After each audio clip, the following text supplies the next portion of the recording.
Yeah. Thank you all for coming. This is a great turnout. I'm impressed. Okay, we'll go ahead and begin with the Young Santa Fe. Great.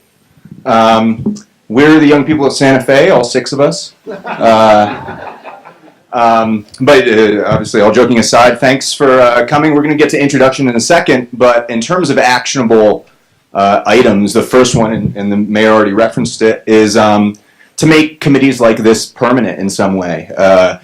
We have this tendency in politics to, when a social issue comes up, like when Starbucks doesn't want people in their restaurants, to have an afternoon, to have a summit, and discuss it and make people feel good, give them free food, and move them out the door. And what we have kind of a population science issue here in this city, and it's going to take a more sustained effort to really address.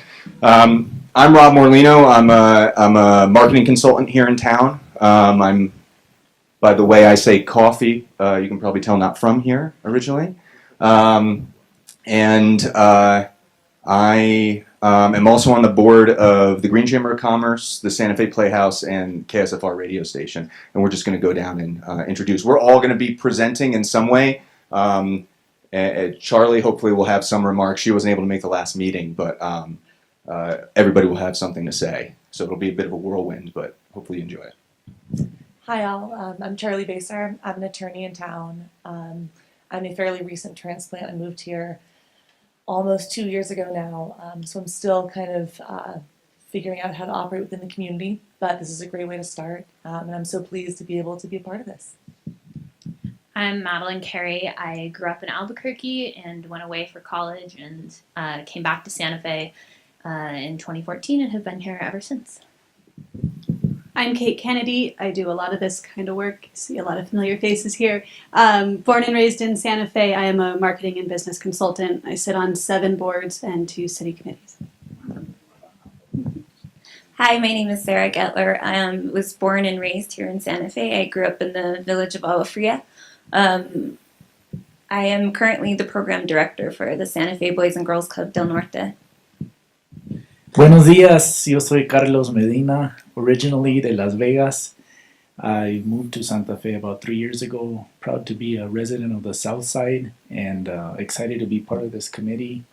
And thank you all for coming today. So the first thing we're going to talk about is youth initiatives. Right. So I am very passionate about our youth in Santa Fe, and so that's why I'm talking about youth initiatives. The first thing that we talked about is continuing the tradition of youth summits. We think it is very important for our youth to feel welcomed and heard, and that they're taking a part of the community. So one of the things that came out of the youth summits was the Merrill Youth Advisory Board. And we would like to continue that. Other ideas on how to improve youth summits is to invite other entities, local entities, to take part of those youth summits and really show our youth what is going on in town and what is around for them. I apologize for my shaky voice. I'm used to speaking in front of youth only, not adults.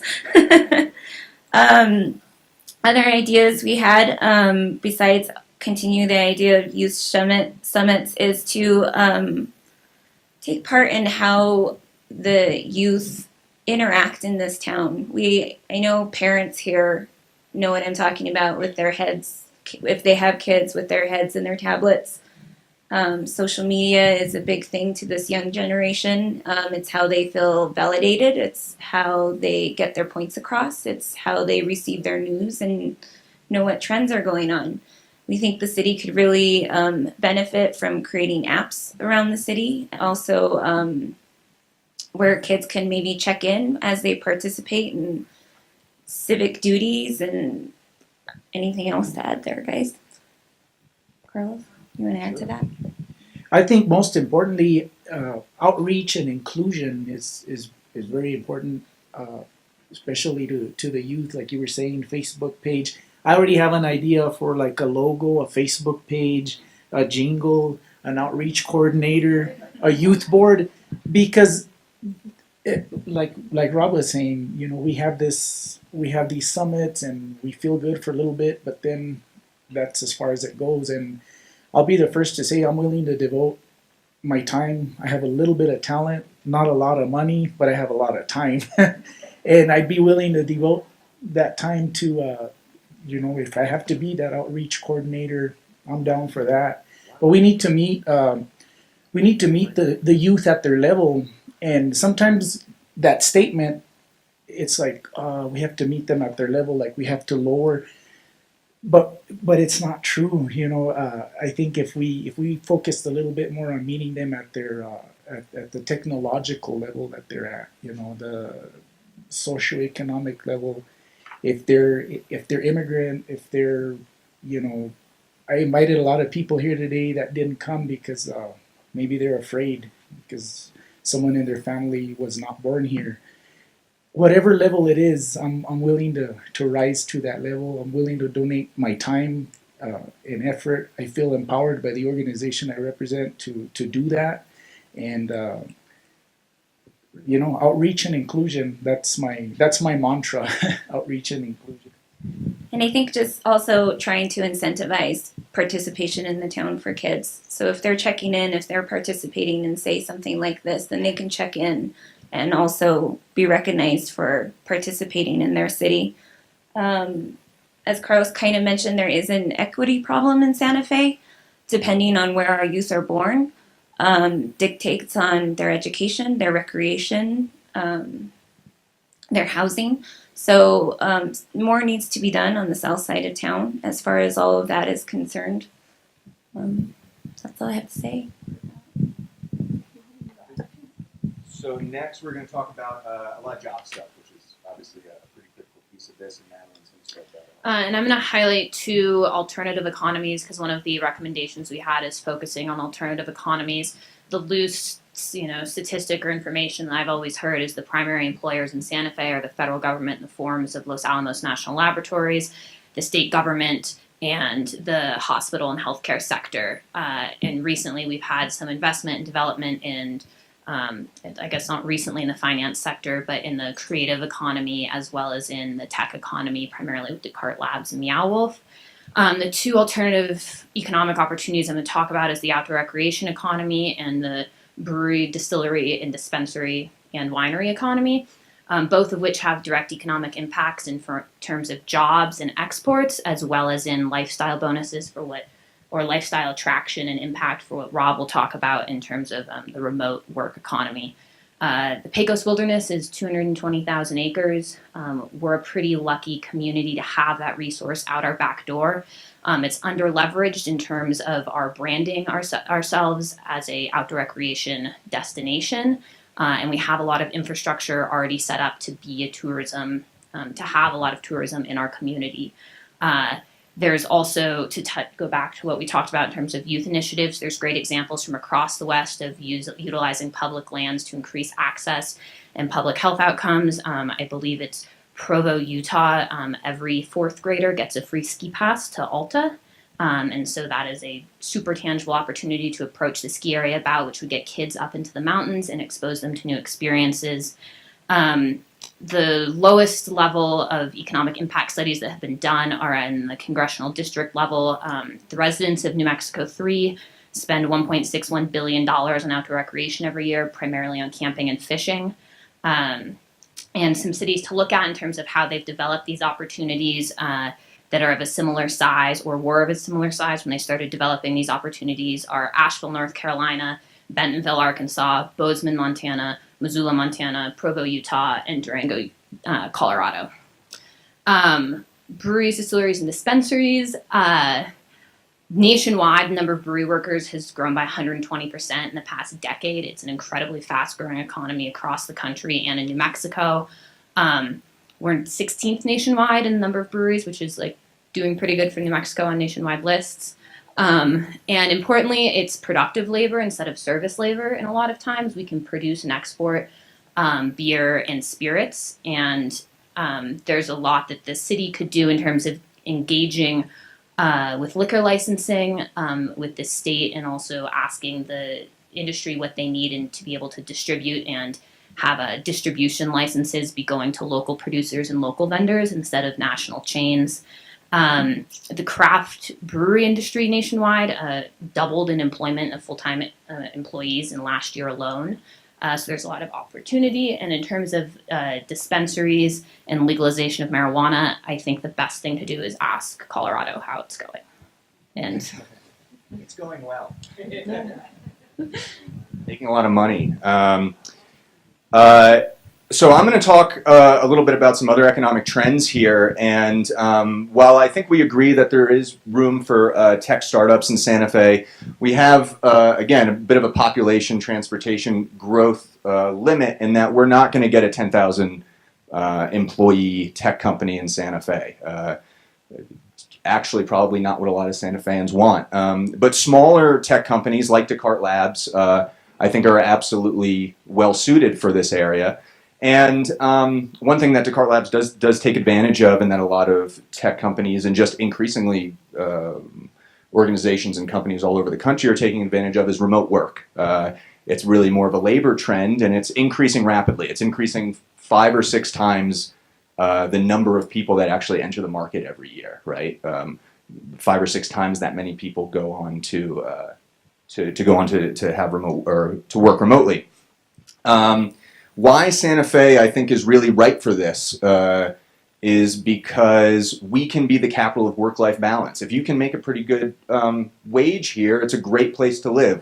For all the reasons that we all know, right? Beautiful scenery, great outdoor recreation, as Madeline was just talking about, world-class hospitality and restaurants, arts and culture, and culture I'll get back to. A real pride in kind of these values, even to a large degree across kind of what ethnic divides we experience here. And one of the really great things is it does not require as much of this large infrastructure. If you've gone to Austin or Boulder or Front Range of Colorado in the past few years, you've seen the boom. You've probably sat in the traffic, and that's not something that Santa Feans are going to, that's not even something I'm going to tolerate. I'm from New Jersey. So if we can really invest and incentivize in the remote work economy, which is growing really fast, and make this the capital of work-life balance, I think that's a growth industry or a labor trend that we can capitalize on, because we all love to live here, and I think we could convince other people to. And obviously housing and education, which other groups will talk about, are some obstacles to having more young people move here. That's from friends I have who love it here. Those are their concerns. And so those are some common reasons. One lesser known reason that a lot of people don't think about in terms of that, or trying to draw young people through remote work or any industry, is that Santa Fe demographically now looks like what much of the country will look like in 25 or 30 years. In that we have a large Hispanic population, and that is, and it's different from the Hispanic population that will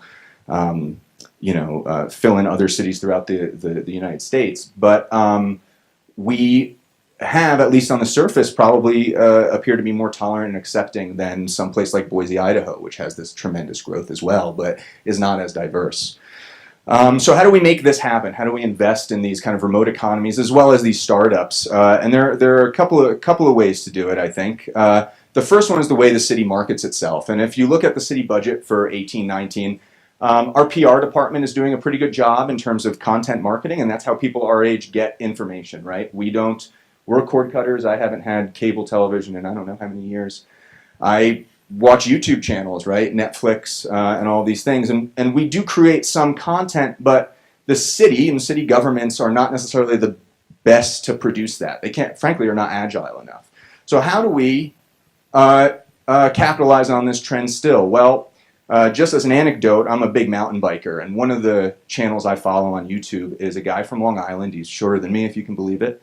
And he's not a professional mountain biker. He's kind of a handyman. He's good with the camera, and he has 750,000 YouTube subscribers. That means that's the number of people that are notified when he posts a new piece of content.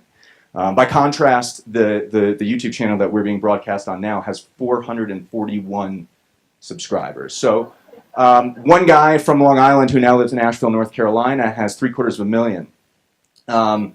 These guys who make their living doing this, one guy I reached out to and said, "Hey Brian, would you come out here and make a video?" This guy's videos, just those videos get $500,000 viewers each one. The last one in St. George, Utah, got over 500,000 viewers. And he said, yeah, I would come out there, make 3 videos. Each video would cost between $1,500 and $1,700.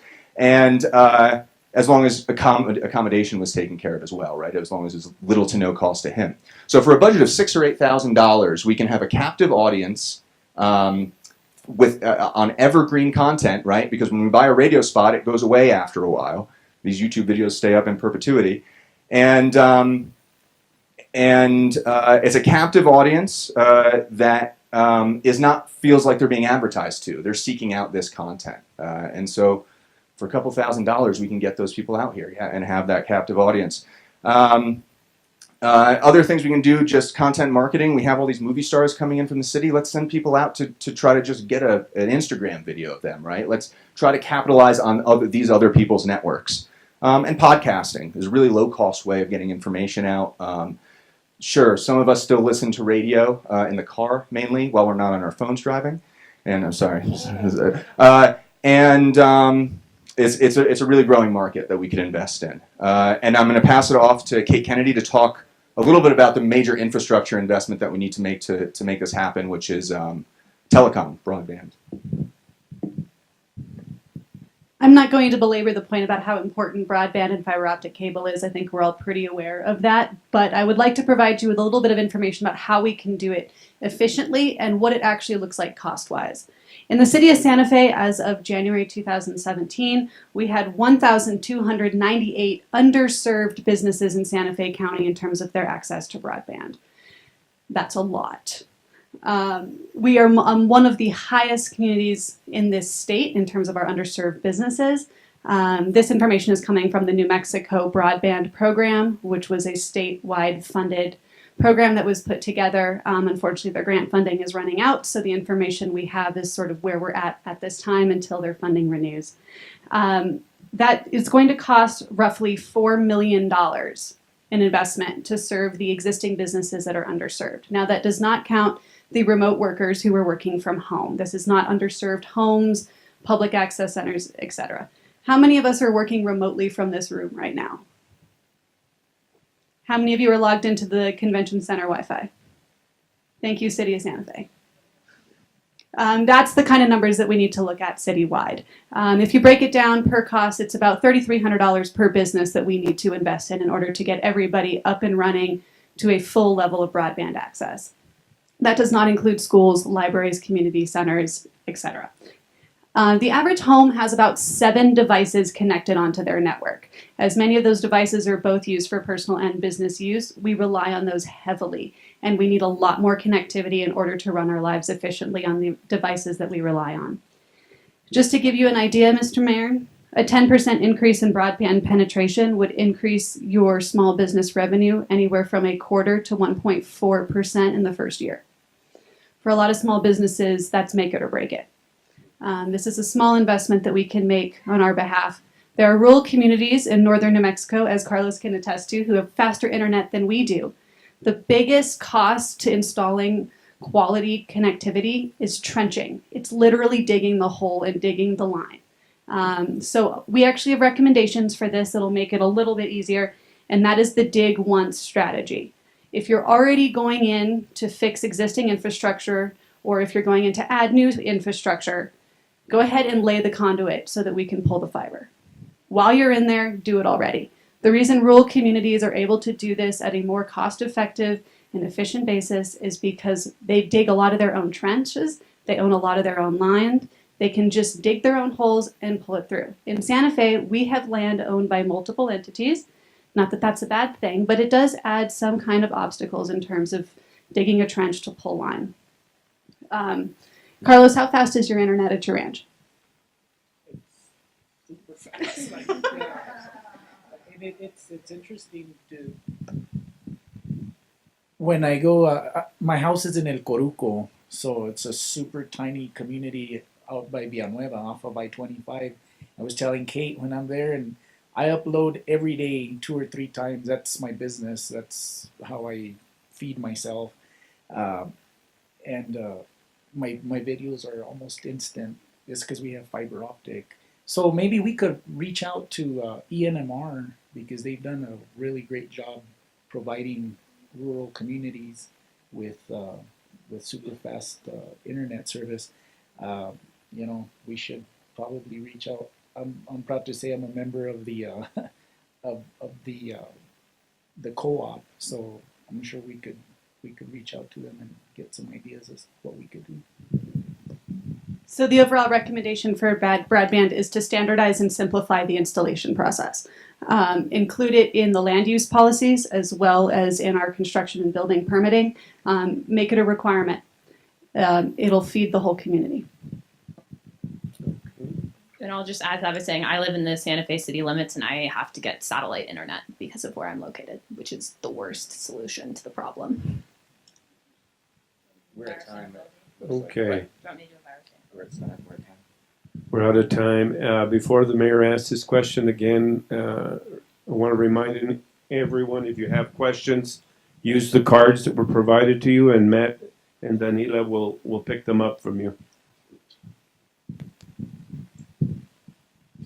Thank you. And I think there are, in addition to cards, there may be some other ways to take notes. If you didn't bring a note-taking paper, Matt, we can distribute some paper to folks to take notes. I have a request I should have made before we started, and that is, I'm sitting here making a list of things we can do right away based on these recommendations. If people who are here or who are watching, listening, want to do the same thing, I would welcome a list of immediate action items that you're taking notes around. Top 10 things to do starting right away to address these issues that our working groups are bringing to us, so that your thoughts as you hear comments, what really resonates for quick, immediate action, I'd like to get those notes from you or have you send them after we end today. Send them as emails so I can collect those thoughts. Thank you for an amazing presentation. I think there's enormous amount of benefit to this. I don't actually have a question as much as a comment, and that is when I look across the working groups presentations, and I really salute again the team that organized this on my behalf, because the template that they created makes it possible to look across all of the different recommendations and see commonalities and differences. The thing that struck me was that under state of play, when it comes to the young Santa Fe group, the state of play is in some ways more serious, dire, and overlooked than any other category of working group. There are more deficiencies, there's more language that is severe in this category than virtually any other one, including something that I think we all ought to take to heart, which is number 5, young people feel disempowered, patronized, and that their efforts to modernize the city are met with flippancy or outright disdain.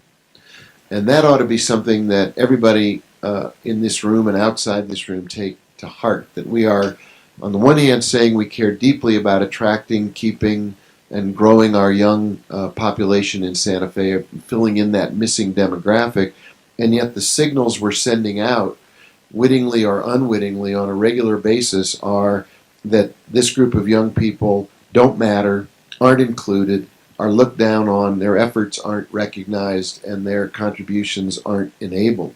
So as a finding, I take that to heart as a cultural failure on the part of the city, a system failure on the part of the city, that no single one step will change, but that we have to address across the board as we take these recommendations to heart.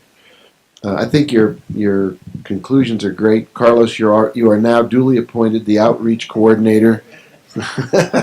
What a great offer on your part. But also the notion that this group, like the first group, has more work to do is spot on as an ongoing group of people, broadened and deepened to continue this conversation. Are there some questions there that you'd like to take us through? Would the city of Santa Fe invest in free high-speed internet, Wi-Fi to eliminate the digital divide? That's almost like a question for you. especially for Southside residents? Yeah, I think that is a question for you. Sorry. I think yeah, please. Not that I can answer that, but there's a hopeful yes in there.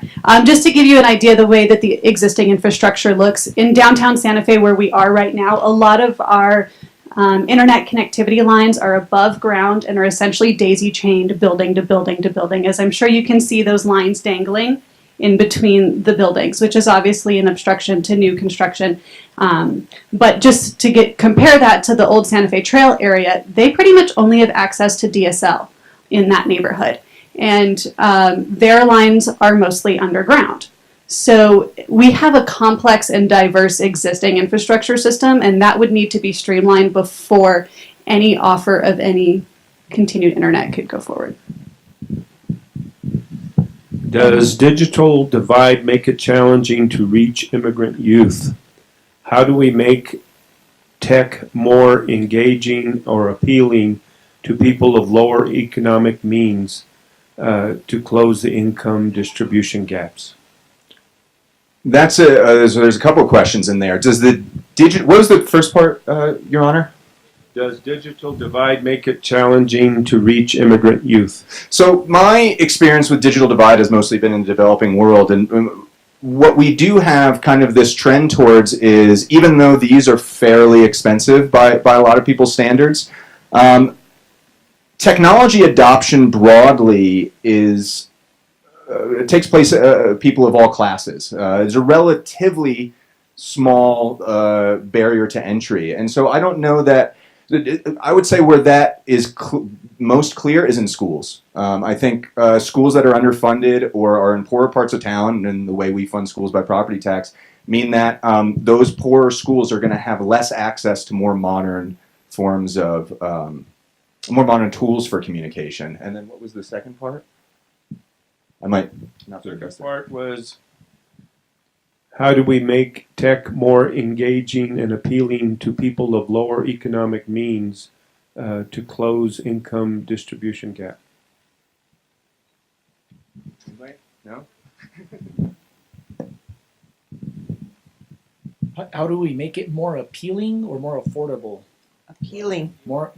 Well, I don't think there's a lack of appeal. It's just a lack of access, and it's not so much a lack of device. It's lack of the broadband. So if we have that, I think that pretty much cures the problem. If there's service, they will come. Okay. How will the behavioral health issues our young people experience be addressed in any of these proposals? In our proposal, and what we propose? Yes. I think being listened to is frankly a big piece of it. The bullet point that the mayor took out, and this is very kind of broad. First of all, invest in public mental health facilities and programs. Right. We defunded this largely during the Reagan administration nationwide because we got really scared of a documentary by Geraldo Rivera about a sanatorium in Staten Island, and then we closed them all down, which was. In those cases, the conditions were awful, but we kind of gave up on public mental health. But I do think when we see this pandemic of mass shooters and angry young men, frankly, we find that a lot of them have written these manifestos about how they weren't ever considered, cared for, bullied, right? Having some compassion and paying attention to young people, and again, not being condescending, not telling them that they're idealistic or snowflakes. It really pisses us off. And we do have good ideas. And I think, just opening up, listening, considering that even though we're young and maybe relatively inexperienced, we do have a good idea of, and especially in the case of media and a lot of these trends, where they're going better than a lot of other people in the city. Judge has put me on a 2-minute diet, but I want to ask a question that maybe is something we take up after the conversation this morning, and that is I'm struck by the extent to which a number of your recommendations start with a different kind of communication, a different kind of conversation, and a different kind of marketing. And I think it's clear that you all to our benefit, think differently and uh, and communicate differently than traditional sort of standard operating government communication. We have about 2 minutes, so I apologize for that. But I want to put a sidebar conversation for the future for you to think about marketing and communication approaches that the city can and should adopt using your way of thinking and connecting, so we can do a much better job of speaking to this sense of being disempowered and patronized. So maybe you want to do a real quick rundown about marketing and communication things that we can start a different dialogue with young people across the city, and frankly also demonstrate some of the strengths that we have, because you're highlighting areas where we're doing well. We're just not describing how well we're doing to make it more visible and attract more people to work in those areas. I will just do a short idea, which is you should get an intern from a high school to run an Instagram for you that is just like what you do. And that should rotate every semester. And it's like today, Mayor Weber is sitting in 10 hours of finance meetings, and this is what it means. And then he's going to go, walk his dog. I agree. Carlos, how many followers do you have on social media? Followers about a little over 50,000, but probably everything I post gets over 1 million views within a month, 2-3 weeks. But I would say let's not limit it to Instagram. Let's just have a social media youth coordinator, or whatever you want to call it. I'm into that word today. I don't know why I'm coordinator. One thing I did want to say regarding mental health is that we have a huge asset in Santa Fe, and my good friend Fred Sandoval with NALBA. And I know that Fred would love to meet with us and discuss regarding mental health and the National Latino Behavioral Health Association. So if Fred is watching or listening, we're going to be calling you pretty soon. Okay, we're out of time. There was about 12 questions that we did not get to, so I'm going to hand these to the mayor to deal with during his Facebook Live. Okay, thank you all very much for your presentation.